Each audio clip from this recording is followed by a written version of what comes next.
नमस्कार दोस्तों, आप सबका आपके अपने YouTube चैनल टारगेट सीखो के इस नए वीडियो में एक बार फिर से स्वागत है। दोस्तों, ये वीडियो उन सभी विद्यार्थियों के लिए है जो भी बिहार शिक्षक भर्ती की तैयारी कर रहा है। जैसा कि आप लोगों को पता है, बिहार शिक्षक भर्ती का जो एग्ज़ाम है वो 15 मार्च को होने वाला है। अगर आप क्लास 6 to 8, 9, 10th, 11, 12th किसी भी की तैयारी कर रहे हैं, तो अगर आप हिंदी विषय से तैयारी कर रहे हैं तो आपको ये वीडियो ज़रूर देखनी चाहिए। अगर आप हिंदी विषय से तैयारी नहीं कर रहे हैं फिर भी आपको जनरल पेपर में हिंदी के जो है 22 सवाल देखने को मिलेंगे, तो उसमें ये वीडियो आपके लिए बहुत ही महत्वपूर्ण होने वाली है। तो साथियों, आइए हम लोग शुरुआत करते हैं आज हिंदी के महत्वपूर्ण सवालों को बीपीएससी टीआरई 3 के लिए। पहला सवाल है हमारा, प्रेमचंद के अधूरे उपन्यास। प्रेमचंद के अधूरे उपन्यास का क्या नाम है? तो जैसा कि आप सभी जानते हैं, प्रेमचंद के अधूरे उपन्यास का नाम मंगल सूत्र है। क्या है दोस्तों? मंगल सूत्र। दूसरा सवाल है, बिहारी कैसे कवि हैं? तो बिहारी रीतिकाल के तो हैं, तो रीतिकाल में कौन से? रीति सिद्ध हैं, क्योंकि रीतिकाल दो भागों में है, रीतिबद्ध और रीति सिद्ध। तो ये बिहारी जी जो हैं वो रीति सिद्ध कवि हैं। कैसे सिद्ध हैं? रीति सिद्ध कवि बिहारी जी हैं। अगला सवाल है, बैताल पच्चीसी। बैताल पच्चीसी के रचनाकार कौन हैं? तो बैताल पच्चीसी जो रचना है उसके रचनाकार हैं सूरती मिश्र। कौन है? सूरती मिश्र हैं। बूंदी नरेश भाव सिंह का आश्रित कवि कौन था? तो बूंदी के राजा भाव सिंह का आश्रित कवि मतीराम जी थे। कौन थे? मतीराम थे। ये याद रखेंगे, ये महत्वपूर्ण सवाल हैं। ये सभी हिंदी साहित्य के महत्वपूर्ण सवाल आपके सामने दिए जा रहे हैं। आपके बीपीएससी टीआरई 3 में यहाँ से सवाल जरूर देखने को मिलेंगे।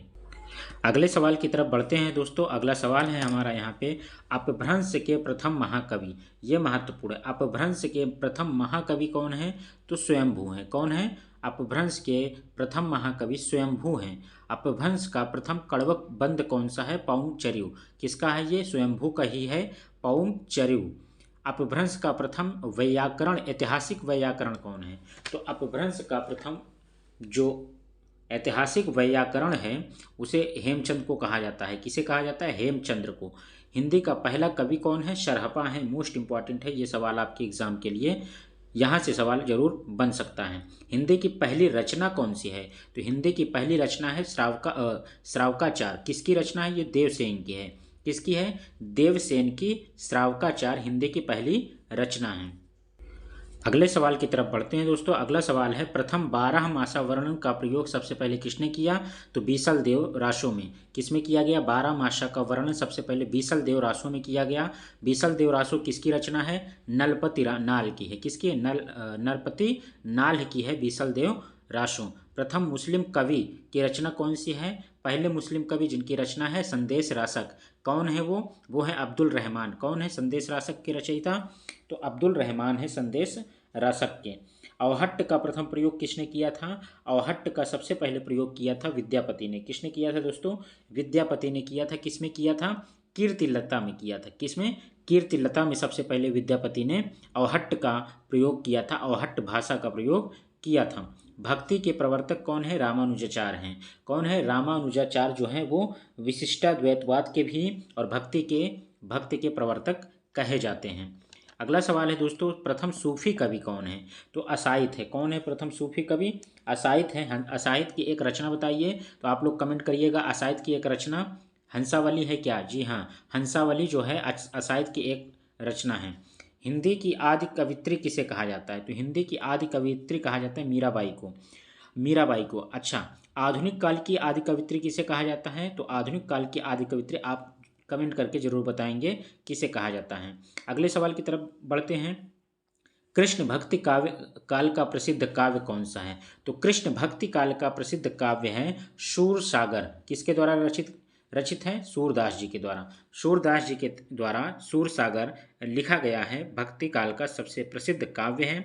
और राम भक्ति काल का सबसे प्रसिद्ध काव्य आप सभी जानते हैं, रामचरित मानस है। क्या है? रामचरित मानस है, तुलसीदास जी के द्वारा लिखा गया। अगले रचना की तरफ चलते हैं दोस्तों। भक्ति काल को हिंदी काव्य का स्वर्ण युग किसने कहा? तो भक्ति काल को हिंदी काव्य का स्वर्ण युग जिसने कहा उसका नाम क्या था? George Grierson. क्या नाम था दोस्तों? George Grierson. मोस्ट इंपॉर्टेंट है उन सभी प्यारे भाई बहनों के लिए जो भी हिंदी विषय से बिहार शिक्षक भर्ती या किसी भी शिक्षक भर्ती की तैयारी कर रहे हैं। तो हिंदी साहित्य के जो सवाल हैं वो आपको इस वीडियो के महत्वपूर्ण पार्ट से देखने को मिलेगा, क्योंकि इस वीडियो में एक बहुत ही विशेष सवाल दिए गए हैं। इसमें ऐसे सवाल हैं जो प्रत्येक परीक्षाओं में पूछे जाते हैं। आप कंटेंट को देखकर अंदाज़ा लगा सकते हैं कि यस, यहाँ पर जो भी सवाल दिए गए हैं वो बहुत ही शानदार सवाल हैं और परीक्षा में आए हुए सवाल हैं और बार बार यही सवाल रिपीट होते हैं। चलिए अगले सवाल की तरफ चलते हैं दोस्तों। रीति काव्य का पहला ग्रंथ कौन सा है? तो रीति काव्य का जो पहला ग्रंथ है वो हित तरंगड़ी है। किसके द्वारा लिखा गया है? कृपाराम के द्वारा। हित तरंगड़ी रीति काव्य का पहला ग्रंथ है। छायावाद की पहली कवि कौन है? तो छायावाद की पहली कविता कौन सी है? छायावाद की पहली कविता जो है झरना है। क्या है दोस्तों? पहली कविता छायावाद की पहली कविता कौन सी है? झरना है। 1918 में। आप सब आंसर बताइए कि झरना किसके द्वारा लिखा गया है? तो आप सभी जानते हैं जयशंकर प्रसाद जी के द्वारा झरना की रचना की गई है। खड़ी बोली में लिखित सबसे पहले काव्य ग्रंथ कौन है? तो खड़ी बोली में जो लिखा गया है वो काव्य ग्रंथ कौन सा है? श्रीधर पाठक के द्वारा लिखा गया है। कौन सा? एकांतवासी योगी। एकांतवासी योगी जो है वो श्रीधर पाठक के द्वारा लिखा गया है और ये खड़ी बोली में लिखा गया पहला काव्य ग्रंथ है। अगला सवाल है साथियों, स्वच्छंदतावाद शब्द का प्रयोग सबसे पहले किसने किया? तो भारत की बात करें तो भारत में मुकुटधर पांडे ने किया है और जर्मन विदेशियों की बात करें तो स्लेगर ने किया है। तो भारत को आप याद रखेंगे कि इंडिया में सबसे पहले जो है स्वच्छंदतावाद, जिसे हम लोग रोमांटिज्म बोलते हैं, उसका प्रयोग सबसे पहले मुकुटधर पांडे ने किया है हिंदी की। खड़ी बोली का पहला महाकाव्य क्या है? ये आया हुआ है प्रीवियस ईयर्स TRE 3 में, TRE 2 में आया हुआ ये सवाल है कि खड़ी बोली का पहला महाकाव्य कौन सा है? तो प्रिय प्रवास है। आप सब इसका जवाब देंगे। प्रिय प्रवास किसके द्वारा लिखा गया है? तो प्रिय प्रवास लिखा गया है अयोध्या सिंह उपाध्याय हरिऔध के द्वारा। किसके द्वारा? अयोध्या सिंह उपाध्याय हरिऔध जी के द्वारा प्रिय प्रवास की रचना की गई है। वो खड़ी बोली का पहला महाकाव्य है। मोस्ट इंपॉर्टेंट सवाल हैं। इन सारे के सारे कंटेंट को देखकर आपको लग रहा होगा कि यस, ये जो सवाल हैं ये वाकई में हिंदी साहित्य के किसी भी परीक्षा में बार बार पूछे जाने वाले सवाल यही हैं। दोस्तों, आपको इस चैनल पर लगातार ऐसी ही अच्छी अच्छी वीडियो प्रोवाइड कराई जाती है। चैनल पर नए हैं तो चैनल को सब्सक्राइब कर लीजिए। वीडियो पसंद आ रही हो तो लाइक कीजिए और वीडियो को ज़्यादा से ज़्यादा शेयर करिए अपने उन सभी भाइयों के लिए जो भी शिक्षक भर्ती की तैयारी कर रहा है। विशेष रूप से जो हिंदी विषय से तैयारी कर रहा है उनके लिए ये वीडियो और भी ज़्यादा महत्वपूर्ण हो जाती है। आइए दोस्तों, कुछ और सवालों को हम लोग देखते हैं जो कि महत्वपूर्ण हिंदी साहित्य के हैं। दोस्तों, अगले सवाल की तरफ जब हम बढ़ते हैं तो अगले सवाल में हमारे सामने आता है प्रेम सागर। प्रेम सागर की रचनाकार कौन है? लल्लू लाल। ये चार लोग थे, लल्लू लाल, सदा सुखलाल, सदल मिश्र और एक आप बताएंगे इंसा अल्लाह खां। इंसा अल्लाह खां की कौन सी रचना है उसका जवाब आप देंगे कमेंट बॉक्स में। 3 आपके सामने हैं। लल्लू लाल की रचना कौन सी है? प्रेम सागर। सदा सुख लाल जी की रचना जो है सुख सागर। याद कैसे रखेंगे? सुख लाल यहाँ है, सुख सागर यहाँ है, प्रेम सागर लल्लू लाल है। अगले सवाल की तरफ, नासी केतोपाख्यान जो है वो सदल मिश्र की है और इनके जो 4 लोग आते हैं उसमें से एक लोग हैं इंसा अल्लाह खां। कौन है? इंसा अल्लाह खां। तो इंसा अल्लाह खां की जो रचना है वो आप कमेंट करके ज़रूर बताएंगे। ठीक है दोस्तों, आप ज़रूर कमेंट करिएगा कि इंसा अल्लाह खां की कौन सी रचना है। वो हिंदी की पहली मौलिक कहानी भी है। ये भी हमने आपको हिंट दे दिया है कि हिंदी की पहली मौलिक कहानी कौन सी है। वो इंसा अल्लाह खां के द्वारा लिखी गई है। वो आप लोग कमेंट करके ज़रूर बताएं, वरना आपको कमेंट में हम ज़रूर उसका रिप्लाई कर देंगे। अगले पॉइंट की तरफ बढ़ते हैं दोस्तों। नमक का दरोगा हो गया, कफन हो गया, बूढ़ी काकी, ये सारी की सारी कहानियां हैं। नमक का दरोगा, कफन, बूढ़ी काकी, लेखक कौन है इसके? इन सारे की सारी कहानियों के लेखक कौन है? आप सभी तुरंत जान गए होंगे इनके लेखक कौन है। कफन नाम से आपने याद कर लिया। नमक का दरोगा, बूढ़ी काकी, ये कहानी विधा है और किसकी है? मुंशी प्रेमचंद जी की है। मुंशी प्रेमचंद जी की जो कहानी है वो बूढ़ी काकी, नमक का दरोगा, कफन। अगर आपसे सवाल पूछता है कि मुंशी प्रेमचंद जी का आखिरी रचना कौन सी है, मुंशी प्रेमचंद जी की आखिरी कहानी कौन सी है, तो उसका जवाब हो जाएगा दोस्तों कफन। क्या हो जाएगा? कफन। आपको यहाँ पे बहुत ही महत्वपूर्ण जानकारी प्रदान की जा रही है सभी के लिए और बहुत ही अच्छे अच्छे सवाल के साथ। अगला है पीली छतरी वाली लड़की। ये एक रचना है, पीली छतरी वाली लड़की। कहानी है, किसकी है ये? उदय प्रकाश की है। किसकी है रचना? उदय प्रकाश की एक रचना है पीली छतरी वाली लड़की। उदय प्रकाश की पीली छतरी वाली लड़की है। अच्छा, अभी आपके सामने उदय प्रकाश आ गए हैं, तो उदय प्रकाश की कोई एक रचना और आप बताइए। आपको अगर आता हो तो आप कमेंट में ज़रूर बताएंगे। उदय प्रकाश की एक रचना, उदय प्रकाश की एक रचना है, क्या है वो आप ज़रूर से ज़रूर कमेंट करके बताएंगे।